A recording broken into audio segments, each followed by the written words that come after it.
இந்த காலையில எந்திரிச்ச உடனே வேலையா வந்து இந்த பெட்ரூம்லேருந்து ஸ்டார்ட் பண்ணிரலாம் அப்படின்னு சொல்லிட்டு தான் இன்னைக்கான வேலைய தொடங்கியாச்சு.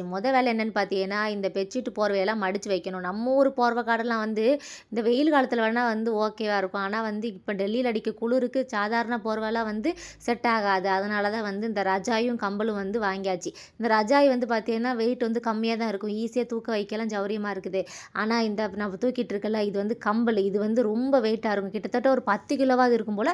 அந்த அளவுக்கு வெயிட்டான கம்பளி. இது வந்து கஷ்டமா தான் இருக்கும் மடிச்சு வைக்க எல்லாமே. இன்னைக்கு வந்து ஒவ்வொரு வேலையா இன்னைக்கு முடிச்சிட வேண்டியதான் அப்படின்னு சொல்லிட்டு தான் முதல்ல வந்து பெட்ரூம் கிளீனிங் வந்து ஸ்டார்ட் பண்ணியாச்சு. அடுத்து கிச்சன் கிளீனிங், அப்புறம் வந்து துணியெல்லாம் மடிச்சு வைக்கிறோம். எப்படி குளிர்காலத்தில வந்து பார்த்தீங்கன்னா, சொட்ரு போடணும். அதுக்கப்புறம் வந்து நார்மல் ட்ரெஸ்ஸு, அதுக்குள்ள பார்த்தீங்கன்னா இன்னர் அப்படி இப்படின்னு சொல்லிட்டு ஒரு பிள்ளைகளுக்கே ஒரு 3 லேயர் ஆஃப் செட்டு போட வேண்டியிருக்கு. அந்த 3 லேயர் ஆஃப் செட்டையும் வந்து துவச்சு வேற காய போடணும். இந்த அடிக்கிற வெயிலுக்கு ஒண்ணும் செட் ஆகாது. துணியே காயல. 2 நாளா டெல்லியில வெயிலே வரல பார்த்துக்கிடுங்க. எங்கிட்டு இருந்து துணிய காய, இன்னைக்கு வேற 2 நாள் துவைக்காத துணி வேற கிடைக்குது. அதையும் போய் துவைக்க போறேன். இப்படிதாங்க புத்தாண்டுன்னு காலை பொழுது போய்க்கிட்டு இருக்குது. சரி வருஷம் வருஷம் பொறந்தாலும் சரி, நம்ம வூட்டு வேலை வந்து தொடர்ந்துகிட்டு தான் இருக்கு. என்னத்த சொல்ல?